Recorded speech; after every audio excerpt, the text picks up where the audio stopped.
नमस्ते विद्यार्थियों। संस्कृत की ऑनलाइन कक्षाओं में आपका एक बार पुनः हार्दिक स्वागत। 12वीं के किरातार्जुनीयम के प्रथम सर्ग के अंतर्गत पांडवों के बीच में दुर्योधन को लेकर जो मंत्रणा चल रही है और जिसके अंतर्गत द्रौपदी अपने अपमान को याद करके अपनी भावनाओं पर काबू नहीं रख पा रही है और वो युधिष्ठिर को सलाह देती हुई आगे कहती है, या अपन कहें क्रोध करती हुई उन्हें कहती है, गुणानुरक्ता मनुरक्त साधना कुलाभिमानी कुलजाम नराधिप परेस्त्वदन्ये कैवापहारेण मनोरमाम आत्मवधूमिव श्रियम्। इसका अन्वय देखिए। अनुरक्त साधना कुलाभिमानी नराधिप त्वत् अन्यः कह इव गुणानुरक्ताम कुलजाम मनोरमाम आत्मवधूम श्रियम परै अपहारयत्। अनुरक्त साधना अर्थात अनुकूल साधनों वाला, कुलाभिमानी अपने कुल पर गर्व करने वाला, नराधिपः राजा, नराणाम अधिप इति नराधिप यानी राजा, त्वद अन्ये आपके अलावा या आपके अतिरिक्त कोई अन्य, कह इव कौन होगा, जो कि गुणानुरक्ताम गुणों से अनुरुक्त, कुलजाम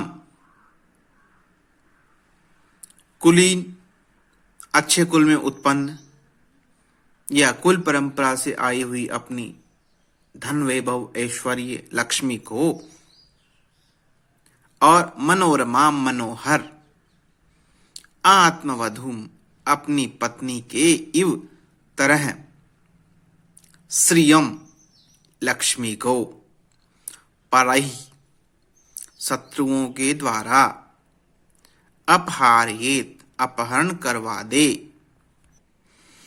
इसमें द्रौपदी कह रही है कि हे राजन, अनुकूल साधनों वाला, अपने वंश पर अभिमान करने वाला, तुम्हारे अतिरिक्त और कौन राजा होगा जो कि गुणों से अनुरुक्त, कुलीन और मन को आकर्षित करने वाली, मनोहर, अपनी प्रियतमा के समान, और ऐसी प्रियतमा जो मनोहर है, गुणों से अनुरुक्त है, उसको तुम्हारे अलावा ऐसा कौन सा राजा होगा जो शत्रुओं को सौंपेगा। जिस प्रकार आपने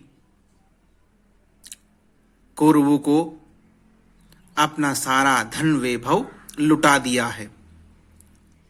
तो इसमें द्रौपदी जो है वो गुस्सा करती हुई युधिष्ठिर को उलाहना देती है कि आज हम जो भी विपदा में पड़े हुए हैं उसका मूल कारण सिर्फ और सिर्फ आप हो। इसी क्रम में वो आगे कहती है, भवन्तमेतर्हि मनस्विगर्हिते विवर्तमानं नरदेववर्त्मनि कथं न मन्योज्ज्वलयदुदीरितः समीतरुं शुष्कमिवाग्निरुचिकः। इसका अन्वय देखिए। हे नरदेव, एतर्हि मनस्वी गर्हिते वर्तमनि विवर्तमानं भवन्तम् उदीरितः मन्युः शुष्कं समीतरुम् उच्छिकः अग्निरिव कथम न ज्वलयति। इसका अर्थ देखिए, नरदेव यानी हे राजन, हे युधिष्ठिर, एतर्हि इस समय मनस्वी गर्हिते वीरों के द्वारा निंदित, मनस्वी जनों द्वारा निंदित वर्तमनि मार्ग में, विवर्तमानम विद्यमान या स्थित, भवंतम आपको, उदीरितः उदीप्त, मन्युः क्रोधः, शुष्कम सूखे हुए, समीतरुम शमी नामक वृक्ष को, उच्छिकः ऊंची लपटों वाली, अग्नि इव अग्नि के समान, कथम न क्यों नहीं, ज्वलयति प्रज्वलित कर देता है। इसमें जो पांचाली है वो युधिष्ठिर से कह रही है कि हे राजन, आपने जो कृत्य किया है वो मनस्वी जनों द्वारा निंदित है, अर्थात आपने जो अपना धन वैभव जुए में लुटा दिया है वो सारा का सारा मनस्वी जनों द्वारा निंदित है। तो इस मनस्वी जनों द्वारा निंदित मार्ग में इस समय आप हो, तो क्या आपको क्रोध उद्दीप्त नहीं कर रहा है? और इस समय आपको क्रोध उसी प्रकार उद्दीप्त करना चाहिए जैसे ऊपर उड़ती हुई जो अग्नि की ज्वालाएं हैं वो समी वृक्ष को जला देती है। उसी प्रकार आपके अंदर भी उसी प्रकार की लपटें उछलनी चाहिए, गुस्से से, क्रोध से, और उसी क्रोध से आप उस दुर्योधन को समाप्त कर सको। तो हे राजन, आपको इस समय भी उस दुर्योधन पर गुस्सा क्यों नहीं आ रहा है? अब इस पद्य में जो द्रौपदी है वो एक, जब राजा उचित समय पर उचित क्रोध नहीं करता उसकी क्या हानियां होती है वो बताती है। ऐवन्ध्य कोपस्य विहिन्तुरापदां भवन्ति वश्यः स्वयमेव देहिनः अमार्षशून्येन जनस्य जन्तुना न जातहार्देन विद्विषादरः। इसमें द्रौपदी बता रही है कि जो राजा यथा समय क्रोध नहीं करता, ऐसे राजा की शत्रुता और मित्रता कभी भी फलीभूत नहीं होती। कैसे नहीं होती उसको वो विस्तार में बतलाती है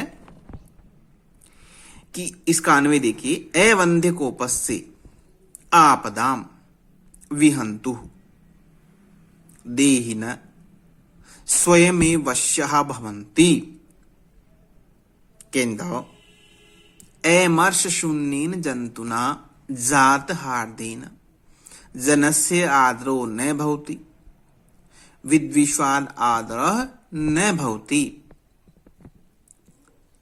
एवंध्य कोपस्य सफल क्रोध वाले, आपदाम विहंतुः विपत्तियों को नष्ट करने वाले, देहिने प्राणी के, स्वयमेव अपने आप ही, वश्यः वशीभूत भवन्ति यानी हो जाते हैं। किंतु अमर्ष शून्य न क्रोध रहित जंतुना प्राणी के द्वारा जातहार्देन मित्रता करने से और जनस्य मानव का आदरो सम्मान नहीं होता, न विद्विषाद आदरो न, और शत्रुता होने पर भय नहीं होता। इसमें द्रौपदी बता रही है कि यद्यपि जो क्रोध है वह मनुष्य के आंतरिक शत्रुओं में से एक माना जाता है, इसको एक मनोविकार माना जाता है, लेकिन एक क्षत्रिय राजा के लिए क्रोध करना भी उचित होता है। हे राजन, जो राजा क्रोध नहीं करते उनकी आपकी जैसी दशा हो जाती है। इसी क्रम में वो कहती है कि जो राजा सफल क्रोध वाला होता है और जो आपत्तियों का विनाशक जो होता है, उसके वश में अपने आप ही प्राणी वशीभूत हो जाते हैं, उसको ज्यादा करने की आवश्यकता नहीं होती। किंतु जो आप जैसे क्रोध शून्य व्यक्ति के साथ रहते हैं, तो क्रोध शून्य व्यक्ति के साथ स्नेह होने से तो लोग आदर नहीं करते और शत्रु होने से वो भयभीत नहीं होते।